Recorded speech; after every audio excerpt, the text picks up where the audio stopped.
പടത്തിനകത്ത് നമ്മൾ പ്രതീക്ഷിച്ച അത്ര എനിക്ക് ഇഷ്ടപ്പെട്ടില്ല. പക്ഷേ മമ്മൂട്ടി ആ ഒരു ക്യാരക്ടർ, അദ്ദേഹത്തിൻ്റെ ക്യാരക്ടർ റോള് അംഗീകരിക്കുന്നു. കാരണം ഈ ഒരു പ്രായത്തിലും അത്തരത്തിലൊരു റോൾ എടുത്ത് ചെയ്യാൻ മലയാള സിനിമയിൽ കാണിച്ച ആർജവത്തെ അംഗീകരിക്കുന്നു. നമ്മൾ എക്സ്പെക്റ്റ് ചെയ്തൊന്നും തന്നെ ഈ പടത്തിനകത്തില്ല. പടം ഒരു വലിയൊരു നമുക്കൊരു വലിയ പ്രതീക്ഷയോട് വന്ന ഒന്നും തന്നെ ഇതിനകത്തില്ല. അവസാനത്തെ ഒരു 10-20 മിനിറ്റ് അദ്ദേഹത്തിൻ്റെ എഫേർട്ട്, കാരണം ഇത്തരത്തിൽ ഈ പ്രായത്തിലും ഇത്തരത്തിലൊരു റോള് ഹാൻഡിൽ ചെയ്യാൻ എടുത്ത ഒരു എഫേർട്ടിന്, അദ്ദേഹത്തിൻ്റെ ആ ഒരു എഫേർട്ടിനെ തീർച്ചയായിട്ടും അംഗീകരിക്കും. അതിനകത്ത് കാരണം നമ്മൾ മലയാളികളാണ്. കാരണം ഏത് പടം ഇറങ്ങി കഴിഞ്ഞ് കഴിഞ്ഞാലും ആ പടത്തിൻ്റെ നല്ലതിനെ നല്ലതെന്നും ചീത്തയെന്നും പറയാനുള്ള ഒരു ആർജവം കാണിക്കുക എന്നുള്ളതാണ് മോസ്റ്റ് ഇമ്പോർട്ടൻറ്റ്.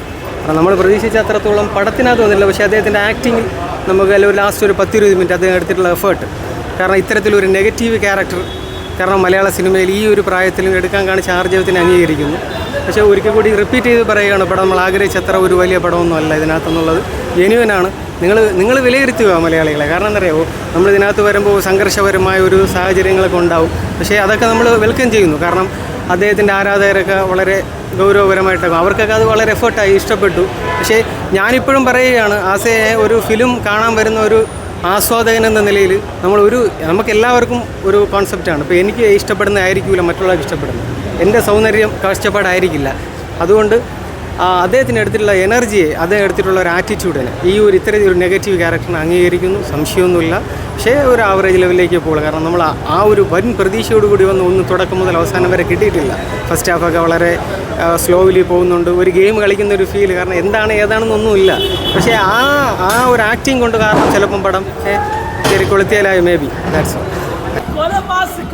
നിങ്ങളുടെ മമ്മൂട്ടിയെ കാണണം, അന്ന് കാണണം. ഇതാണ് പടം. 2 മണിക്കൂർ നമ്മൾ ഈ വെറുതെ ഇങ്ങനെ ഇരിക്കും. ലാസ്റ്റ് 15 മിനിറ്റ് കയറി കാസറി പടം വേറെ ലെവൽ. നമ്മൾ ചെയ്യാത്ത റോളൊന്നുമില്ല, എന്നാലും വീണ്ടും ചെയ്തോണ്ടേയിരിക്കും. അതാ പടം വേറെ മാസ്, വേറെ ലെവലാണ്. മമ്മൂക്ക എങ്ങനെ ഉണ്ടായിരുന്നു? പ്രതീക്ഷിച്ചില്ലേ? ഒട്ടും ഹൈപ്പില്ലാത്ത പടമാണ്, സീറോ ഹൈപ്പ് വന്ന പടമാണ്. അരമണിക്കൂർ കൊണ്ട് വേറെ ലെവലായി. മമ്മൂക്ക എങ്ങനെ ഉണ്ടായിരുന്നു? കുഴപ്പമില്ല, പടം നല്ല അടിപൊളിയാണ്. കാരണം തൂത്തുവാരെന്ന് പറഞ്ഞാൽ പടത്തിലെന്ന് പറയുന്നത് ഏകദേശം ഗെയിമിംഗ് ആണ്. കാരണം ഗെയിമിംഗ് വയലൻസ് അങ്ങനെ ലാസ്റ്റ് ക്ലൈമാക്സ് ആകുമ്പോൾ പടം വേറെ ലെവലിലാവും. നമ്മളതിനകത്ത് ഓടിച്ചല്ലേ ദുബായി കണ്ടത്, നമ്മൾ നേരത്തെ കണ്ടവരാണ്. നമ്മളിപ്പോഴും മമ്മൂട്ടി നല്ല പ്രായമായതാണ്. പക്ഷേ ഇപ്പോഴേ അയാൾക്ക് പഴയതുപോലെ അല്ല. പടം സൂപ്പർ, കൊള്ളാം. എങ്ങനെ മമ്മൂക്ക എങ്ങനെ ഉണ്ടായിരുന്നു? മമ്മൂട്ടിയുടെ പടം നല്ല ഹിറ്റ്, 100 കോടി കാണിക്കും, എല്ലാവരും കാണുന്നു. എന്തായാലും പടം വൻ ഹിറ്റ്. ഇഷ്ടപ്പെട്ട പടം ഇല്ല, ഇഷ്ടപ്പെട്ട പിന്നെ ഭയങ്കരമായി ഇഷ്ടപ്പെട്ടു. ലാസ്റ്റത്തെ മമ്മൂട്ടിയുടെ വരവ് എന്തായാലും പൊളിച്ച് കൊള്ളാം.